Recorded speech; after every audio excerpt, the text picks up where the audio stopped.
குளு குளுன்னு காத்து வீசுது. உங்கள் சத்யாவில் குளு குளு ஏசி ஆஃபர். வணக்கம். வருமான வரி சட்டப்படி நடவடிக்கையும் ஒரு குற்றவியல் வழக்கும் தொடர கோரும் ரிட் மனுவால் தற்பொழுது தவேக தலைவர் விஜய்க்கு சிக்கல் எழுந்திருக்கிறது.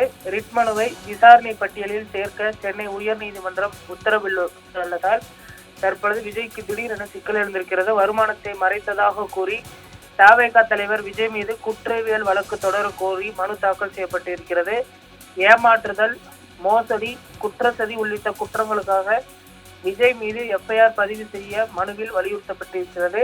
வருமானத்தை மறைத்ததாக கூறி தவேக தலைவர் விஜய் மீது குற்றவியல் வழக்கு தொடர கோரும் மனுவை விசாரணை பட்டியலில் சேர்க்க சென்னை உயர் நீதிமன்றம் உத்தரவு பிறப்பித்திருந்தது.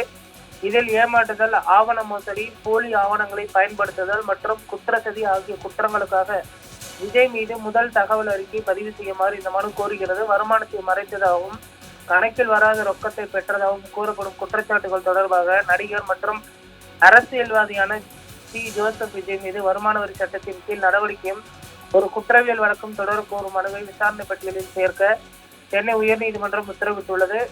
இந்த மனுவை விசாரணைக்கு ஏற்றுக்கொள்வது குறித்த கேள்வி எழுந்ததால் உயர்நீதிமன்றம் பதிவகம் முன்னதாக இந்த மனுவை பதிவு செய்ய மறுத்திருந்தது.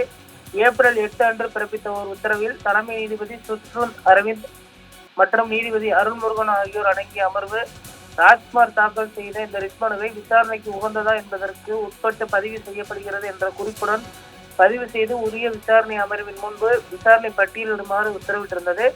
சமீபத்தில் நடைபெற்ற சட்டமன்ற தேர்தலில் விஜயின் தமிழக வெற்றி கழகம் 108 இடங்களை கைப்பற்றுள்ளது. பெரும்பான்மைக்கு தேவையான இடங்களை விட இது 10 இடங்கள் குறைவாகும். பிற கட்சிகளின் ஆதரவுடன் விஜய் தமிழகத்தின் முதலமைச்சராக பொறுப்பேற்க தயாராகி வருகிறார். கடந்த மாதம் தாக்கல் செய்யப்பட்ட இந்த மனுவானது குறிப்பிட்ட சில சோதனைகளின் பொழுது கைப்பற்ற ஆவணங்கள், விஜயின் உறுதிமொழி வாக்குமூலம், வருமான வரி மதிப்பீட்டு நடவடிக்கைகள் மற்றும் அபராத உத்தரவு ஆகியவற்றின் ஆய்வு செய்யுமாறு வருமான வரி சட்டத்தின் கீழ் அவர் மீது வழக்கு தொடருமாறு வருமான வரித்துறைக்கு உத்தரவிட்டிருந்தது. தற்பொழுது திடீரென விஜய்க்கு நெருக்கடி தருவதாக இது பார்க்கப்படுகிறது. இந்த நிலையில் இந்த வழக்கானது விரைவில் விசாரணைக்கு வர இருப்பதும் குறிப்பிடத்தக்கது. தற்பொழுது ஆட்சி அமைப்பதில் ஏற்கனவே சிக்கல் எழுந்திருக்கக்கூடிய நிலையில் தற்பொழுது புதிய மனுவும் தாக்கல் செய்யப்பட்டிருப்பதால் மீண்டும் விஜய்க்கு நெருக்கடி தருவதாக அமைந்திருக்கிறது.